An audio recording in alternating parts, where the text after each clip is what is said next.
দল মাত্র রক্ত শুকাইতে পারেনি, তার ভিতরে আপনারা সমাবেশ শুরু করছে, আপনারা তাদের সাথে বসা শুরু করে দিচ্ছেন।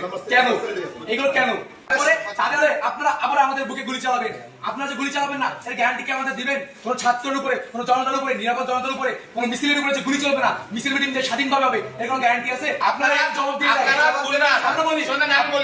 আপনাদের এই খুলনার অনেক প্রশাসন দেখছি, সেদিনকে আওয়ামী লীগের আমাদের যখন জোর করে তুলে নিয়ে যাওয়া হয়েছে, আওয়ামী লীগের অনেক আতিপাতি নেতারা আপনাদের আশপাশে ঘুরছে, আপনারা কোনো প্রতিবাদ করতে পারেন নাই।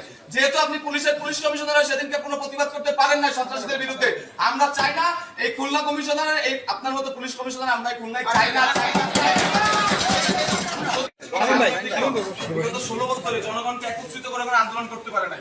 আমরা যখন অরাজনৈতিকভাবে সাধারণ ছাত্ররা বৈষম্য বিরোধী ছাত্র আন্দোলনের ব্যানারে আন্দোলন শুরু করছি, তখন সকল জনগণ আমাদের সাথে আসছে। তখন আমরা আপনাদের আওয়ামী লীগের স্বৈরাচারের পাচার রূপ দেখেছি। এট দ্য সেম টাইমে এখানে আবু সাইদের নাম নেওয়া নেবে, এখানে মুক্তবের নাম না নেওয়া হবে, এখানে অন্যান্য শহীদদের নাম না নেওয়া হবে। এখানে কিভাবে আপনারা মিটিং শুরু করতে পারেন? এখানে আমরা কোনো দলের টাকার উপরে ভিত্তি করে আন্দোলন করি নাই। এখানে সাধারণ ছাত্ররা প্রতিদিন হেঁটে খেয়ে না খেয়ে কোনো সিঙ্গারা বিস্কুটের লোভে না যে নিজেদের পায়ের মাথার ঘাম পায়ে ফেলে তারা আন্দোলন করে। এই একটানা 35 দিনেরও বেশি সময় ধরে আন্দোলন করে তারা। আমরা আতঙ্কে পুলিশের উপর করে এই দেশটাকে আমরা ঠিক করতেছি। আমরা যখন দেশ সংস্কার করতেছি অরাজনৈতিক ভাবে, আপনারা তখন রাজনৈতিক দলের নেতা কর্মীদের নিয়ে এখানে কি করতেছেন? আপনারা এই প্রশাসন লিয়াজু ভিত্তিক প্রশাসন, এই প্রশাসন যদি ভবিষ্যতে থাকে, আমরা আশা করতেছি আমরা সাধারণ ছাত্র সমাজ আবার একই ঘটনার সম্মুখীন হব। আবার গুলি চালাতে পারেন। আজকে আগের দিন আপনারা লিগের হয়ে গুলি চালাচ্ছেন, এর পরবর্তীতে আপনারা আপনাদের জুনিয়র অফিসাররা কেন স্বতন্ত্র কমিশন চায়? তারা কেন বলছে যে আপনারা আমাদেরকে স্বাধীন করুন? কারণ তারা জানে আবার যখন নতুন রাজনৈতিক দল আসবে, আপনারা সেই নতুন রাজনৈতিক দল যদি চাপে পড়ে, তাহলে আপনারা আবার আমাদের বুকে গুলি চালাবেন। আপনারা যে গুলি চালাবেন না, এর গ্যারান্টি কি আমাদের দিবেন? কোন ছাত্রের উপরে, কোন জনতার উপরে, নিরাপদ জনতার উপরে, কোন মিছিলের উপরে যে গুলি চলবে না, মিছিল মিটিং যে স্বাধীনভাবে হবে, এর কোনো গ্যারান্টি আছে? একটা দল মাত্র রক্ত শুকাইতে পারেনি, তার ভিতরে আপনারা সমাবেশ শুরু করছে, আপনারা তাদের সাথে বসা শুরু করে দিচ্ছেন। কেন এগুলো কেন? আপনারা জবাব দিয়ে আপনাদের এই খুলনার অনেক প্রশাসন দেখছি, সেদিনকে আওয়ামী লীগের আমাদের যখন জোর করে তুলে নিয়ে যাওয়া হয়েছে, আওয়ামী লীগের অনেক আতিপাতি নেতারা আপনাদের আশপাশে ঘুরছে, আপনারা কোনো প্রতিবাদ করতে পারেন নাই। যেহেতু আপনি পুলিশ কমিশনার সেদিনকে কোনো প্রতিবাদ করতে পারেন নাই সন্ত্রাসীদের বিরুদ্ধে, আমরা চাই না এই খুলনা কমিশনার, এই আপনার মতো পুলিশ কমিশনার আমরা খুলনায় চাই না।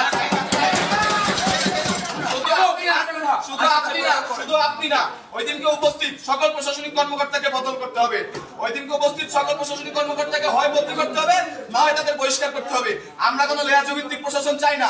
আমরা চাই ছাত্র জনতা মিলে একটা সুন্দর প্রশাসন হবে। সেই ছাত্র জনতা যে সরকারকে আনবে সুষ্ঠু উপায়ে, সেই সরকার ক্ষমতা আসবে। এখন আমরা ডক্টর মোহাম্মদ ইউনূসের নেতৃত্বে বাংলাদেশ পরিচালনা করবো। এখানে কোনো রাজনৈতিক দলের জন্য আমরা কোনো সুযোগ আপনাদের যে জুনিয়র অফিসার আছে তাদের হচ্ছে একটা বার্তা, আপনাদের যে সিনিয়র অফিসার আছে তারা পঞ্চায়েত করবে কি করবে না আমরা জানি না, কিন্তু বর্তমান দেশের যে অবস্থা, পুলিশ প্রশাসন রাস্তায় দরকার। আপনারা অঞ্চলে অঞ্চলে ডাকাতি হত্যাযজ্ঞ থামান, রাস্তায় ফিরে আসেন। সিনিয়র অফিসারদের কমান লাগবে না, আপনারা নিজ নিজ থানার আন্ডারে আপনারা কাজ করেন। প্রয়োজনে এই যে আপনাদের 11 দফা দাবি আছে, এইগুলো দেশ ঠান্ডা হওয়ার পরে, কেয়ারটেকার গভর্নমেন্ট নেওয়ার পরে আবার ঠিক করা যাবে। আমরা দাবি করতেছি এই ধরনের যারা লিয়াজু ভিত্তিক উপরের কমিশনার আছে বা ওসি আছে, তাদেরকে আমরা সরাবো ইনশাল্লাহ। কিন্তু বর্তমানে দেশের যে অবস্থা, আপনার দেশের শৃঙ্খলা ঠান্ডা করার জন্য আপনারা রাখবেন। টেবিলে থাবা দিয়ে আমি সেদিন সাহস করে বলছিলাম আপনার প্রধানমন্ত্রীকে এই 9 দফা দাবি মানতে হবে, জাতির কাছে ক্ষমা চাইতে হবে। সেদিন এস এম কামাল হোসেন যখন থাবা দিয়ে বললেন, তখন কোথায় ছিল এই প্রশাসন? আমি কেএমপি হেডকোয়ার্টার নিজ দায়িত্বে কথা দিয়ে ঠেকালাম যে স্যার আমার ছাত্ররা কোনো ভাঙচুর করে না, এরা দুষ্কৃতকারী না, আপনার কেএমপি হেডকোয়ার্টারে কিচ্ছু হবে না। এই কথা দেওয়ার পর আমি যখন শান্তিপূর্ণ মিছিল দিয়ে ফেরত যাচ্ছিলাম, তখন কেন সেখানে দায়িত্বরত এপিবিএন এবং পুলিশ আমার উপর গুলি চালালো? স্যার আমার শরীরে 11টা গুলি লেগেছে, 11টা গুলি লেগেছে স্যার, 11টা গুলি, 11টা গুলি, এখানে 11টা গুলি লেগেছে। সেই প্রশাসন রাতের অন্ধকারে, আপনারা সেই প্রশাসন রাতের অন্ধকারে আরেকজনের নামে মুছে বলতেছেন 11টা গুলি এখন একটা লাস্ট এই তখন না আমার এই লাস্টটাই চুপ থাক। একটা কথা, আমাদের সাথে মিটিং এ বসছেন, আপনারা আজকে গুলি চালাচ্ছেন, সামনে থেকে আবার গুলি চালাবেন। আরে গুলি চালাবেন, আপনারা গুলি আরে ভাই কথাটা শেষ করতে দে। একটা ব্যাপার আমরা প্রথমে যেটা বলতে চাই, প্রশাসন আমাদের দরকার।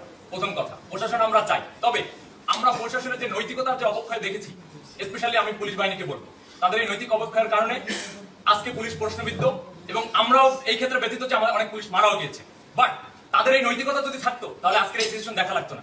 তবে আমরা আমরা কোন রাজনৈতিক দলকে এখানে প্রমোট করার জন্য আমরা ছাত্র সমাজ এখানেও আসিনি এবং সারা বাংলাদেশে আছেন আমরা নিরপেক্ষতার ভিত্তিতে আমরা এই সরকার গঠন করতে চাই এবং পুলিশ বাহিনীকে আমরা বলবো যে আপনারা যেই ধরনের নেতৃত্ব দরকার বা যে নৈতিকতা থাকা দরকার সেটার ভিত্তিতে আগামী দিনে কাজ করবেন। আমরা অবশ্যই প্রশাসনকে চাই, প্রশাসনকে আমরা তো কোনোভাবেই ধিক্কার বা ঘৃণা লেয়াজভিত্তিক প্রশাসনকে ধিক্কার জানাই। এট দ্য সেম টাইম আমরা চাই যে প্রশাসনিক কয়েকজন কর্মকর্তার জন্য যে পুরো ডিপার্টমেন্টকে বরখাস্ত করতে হবে বা ডিপার্টমেন্টকে আমরা নিন্দা জানাবো সেটা না, আমাদের অবশ্যই প্রশাসন দরকার আছে। প্রশাসন না থাকলে বিশৃঙ্খলা বাড়বে, এটা আমরা সবাই জানি। আমরা ছাত্ররা তো আর এই মাঠের দায়িত্ব নেব না, আমাদের পড়াশোনা আছে। তবে এই লিয়াজভিত্তিক প্রশাসন আমরা কখনোই চাই না এবং এই বাংলার ছাত্র সমাজ কোনোদিন মেনে নেবে না। আজকে আপনারা যদি রাজনৈতিক নেতাদেরকে ইনভাইট করতেন তাহলে আমাদের কেন রাখছেন? আমরা তো কোনো রাজনৈতিক নেতার আন্ডারে আমরা কোনো আন্দোলন করিনি। এই আন্দোলন কি কোনো আন্দোলন তো রাজনীতি হচ্ছে। আমরা যেটা চাইবো যে খুলনা সহ যে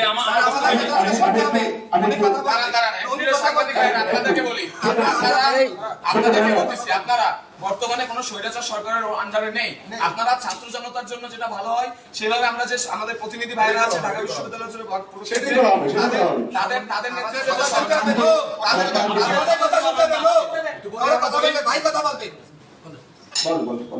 তাদের নেতৃত্বে আজকে রাত 8টায় যে শপথ বাক্য পাঠ করবে ডক্টর মোহাম্মদ ইউনূস, আপনারা তাকে সাপোর্ট দিবেন এবং আপনারা ছাত্র জনতাকে সর্বোচ্চ সহযোগিতা করবেন। এখানে আজকে আমাদের ছাত্র প্রতিনিধিদের কাছ থেকে যতগুলো বক্তব্য এসেছে কোনো বক্তব্য না কেটে পুরোটা বক্তব্য আপনারা প্রচার করবেন। এটা বাক স্বাধীনতা, বাংলাদেশ আবার আমরা ফেরত আনছি, এই বাক স্বাধীনতা চিরকাল থাকবে। কেউ কথা বলা থেকে চুপ থাকতে পারবে না। আমরা আবার কথা বলবো, আমরা আবার অন্যায়ের বিরুদ্ধে প্রতিবাদ করবো। যদি কোনো রাজনৈতিক দল এরকম কোন এজেন্ডের নামে আমরা আমরা লাশের মিছিল আমরা বলি আমাদের দেশে আর কোন ধরনের কোন ঘুষ, দুর্নীতি, লিয়াজু, সিন্ডিকেট, বাজার সিন্ডিকেট, ওষুধ সিন্ডিকেট, ছাত্র সিন্ডিকেট, মাদক, অরাজকতা, গুন্ডামি, চাঁদাবাজি, নৈরাজ্য, সন্ত্রাস কিচ্ছু থাকবে না, কিচ্ছু থাকবে না।